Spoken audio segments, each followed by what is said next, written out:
Alright, we're back in for another episode. Since last time I did end up cleaning up some of these bits here from all the grease and grime that was on them. I don't yet know if I'm going to be reusing some of these, like the boots obviously, but in terms of the air box and the air breather, I think what I might do instead is I might switch over to pod filters. I've done some research and it seems like that's the way to go if you want to get some more power out of the V-Star 1100. And in doing so, we're gonna have to do some rejetting to these guys. So in today's episode, we're gonna be taking a look at what's going on inside these, taking all the unnecessary bits off so we can run them through the ultrasonic cleaner and make sure everything's clean. And then taking a look at the jets inside them, as well as the needles and the everything else that's part of them, and seeing how you want to go about tuning them.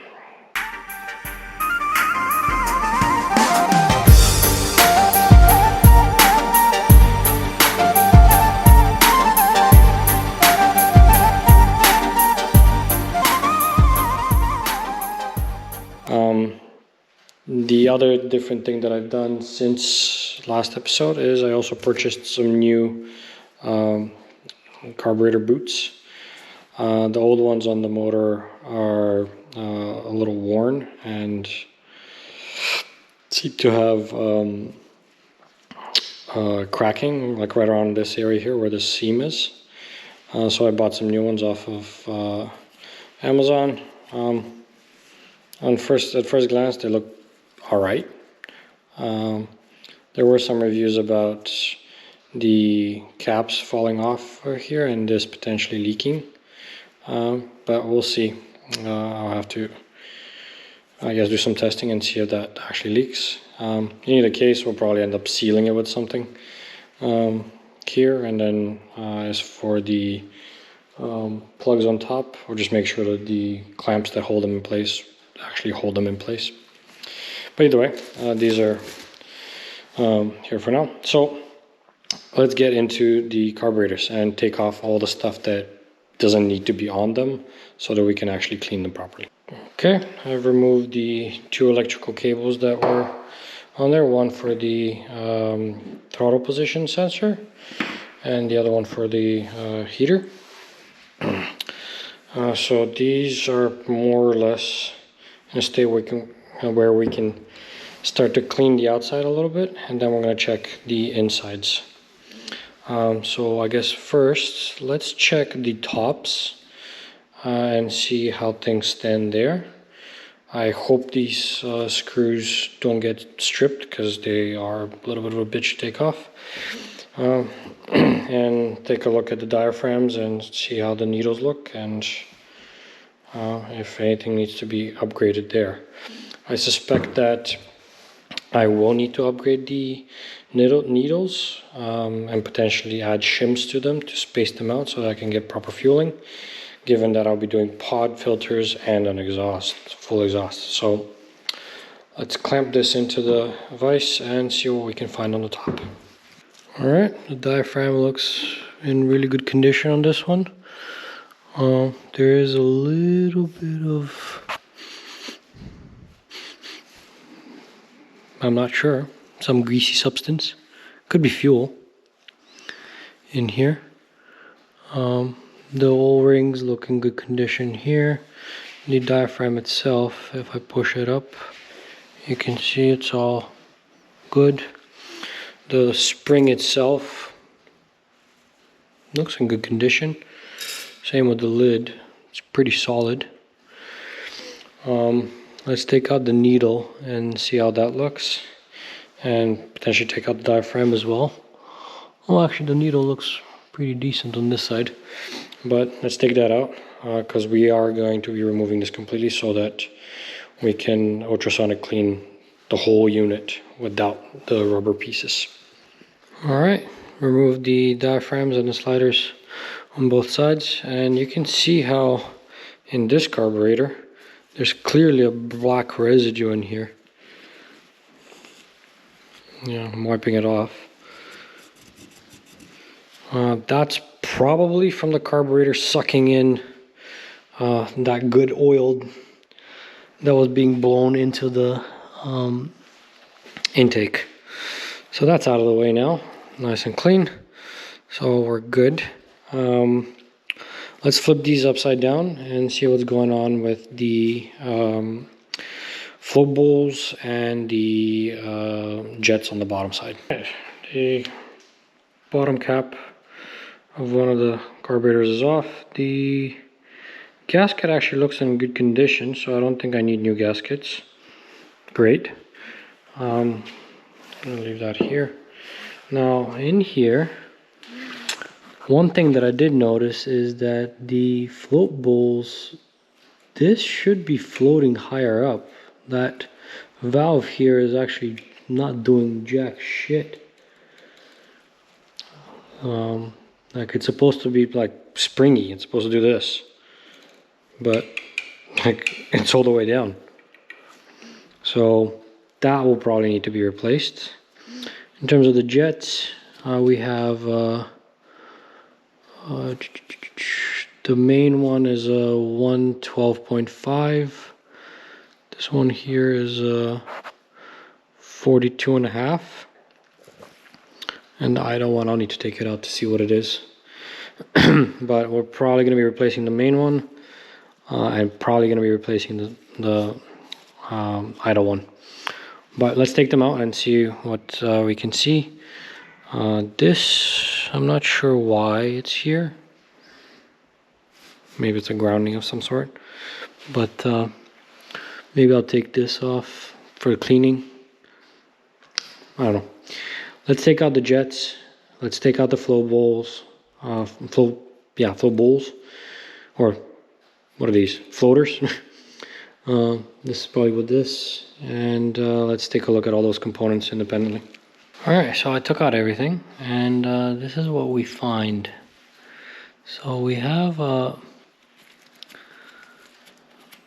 main jet right here, which is a 112.5, and the stop part comes off.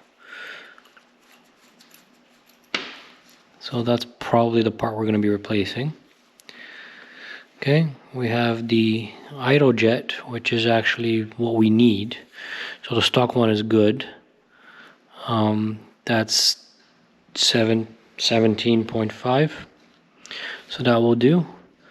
And then we have this additional one, which is the 42.5. Well, I'll need to check if I need to touch this at all. But this one stays, this one maybe. This one definitely needs to be replaced with the bigger one. Moving on to the floaters and the valve here. I checked it and it's actually springy. So maybe it doesn't need to be replaced. Maybe just when the carburetor is upside down, you can't really tell what's going on. So you need to actually flip it the right way back up and then check for the adjustment that way. So we're probably going to keep that. The gasket, like I said, looks good. All the other bolts in here are pretty much the ones that kept everything together. So that's great. So this carburetor actually looks good. I think in terms of any more stuff for disassembly, I might try to take this sensor off right here, just to make sure that that's disconnected in case there's like an electrical component to it. And I might need to remove this big screw here. So that will be it for this side. And then for this side, we're gonna do the same thing. We're gonna remove the float bowl cover. I believe I might be able to remove this bracket just to reduce the size of this thing, so I can actually put it in the ultrasonic cleaner. Yeah, so we're going to remove this, move everything from the inside like we did in the other one, remove all these guys, and go from there. All the inner components are out.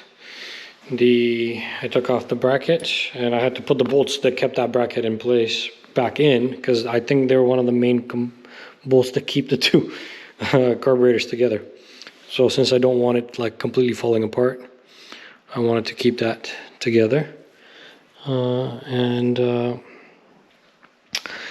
yeah, now that that's all separated and everything's off of it, we're going to use some carburetor cleaner to clean off some of this gunk on the outside.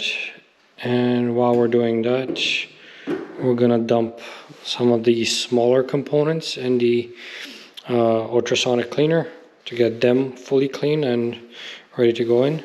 In terms of the second carburetor, the gasket here does seem to be a little gunked up and might need to be replaced.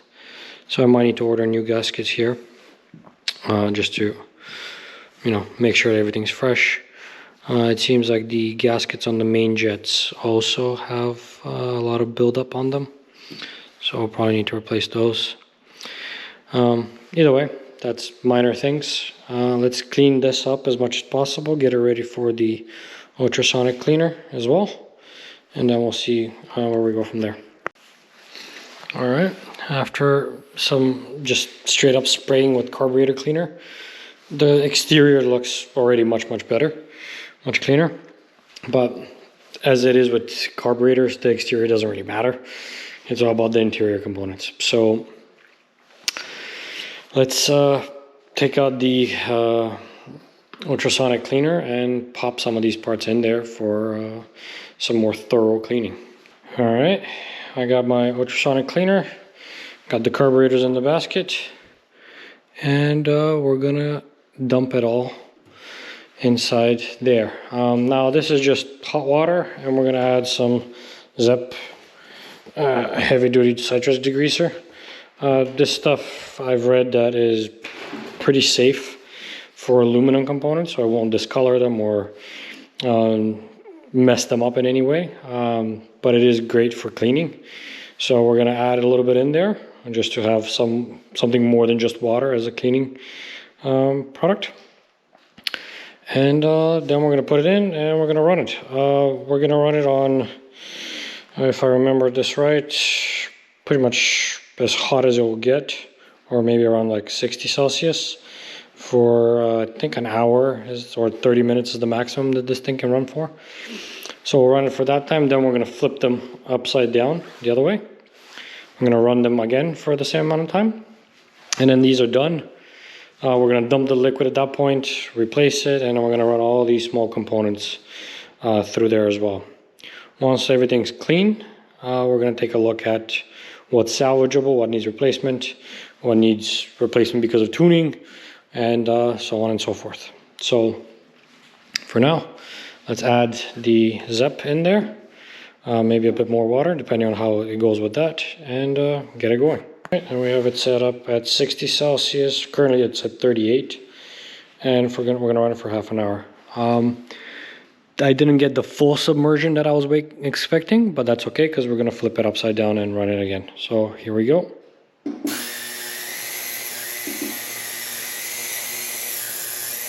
And you can already see the gunk coming out right there. So that should clean them out nicely. So let that sit and make noise for half an hour, and then we're gonna flip them up.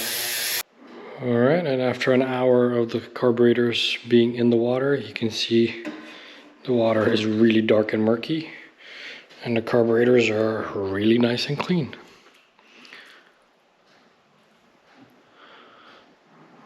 Yep.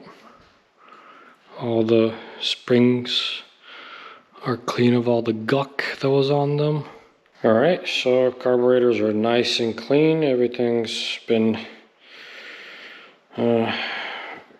through the ultrasonic cleaner, and all the passageways are nice and clean. No more oil gunk or fuel buildup or any of that. So these are ready to start to be reassembled.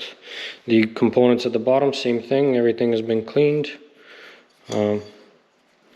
The gaskets, there is buildup on them.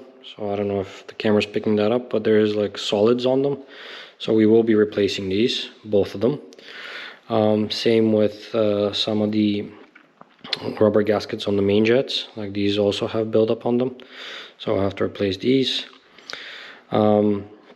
These additional jets here turned out to be the starter jets. So the choke on these carburetors isn't actually a choke. It's an enricher system. So it opens up these new passageways to get even more fuel into the cylinders so that you can start the bike. So this is all clean. This is clean. Let's put some of the components back together, and then this will be it for this episode. All right, so I put the bracket back on and the hose breather, whatever that is, on top. And at this point, I think we're going to call it quits. For next episode, we're actually going to look at assembling all the internal components. I did purchase some new stuff that will go in there, but more on that in next episode. So make sure to subscribe, hit the little bell for notifications when new videos become available. Check me out on Instagram at BalkanMoto2018 and check out BalkanMoto.com. Thanks for watching, and I'll see you next time when we will do some carburetor tuning.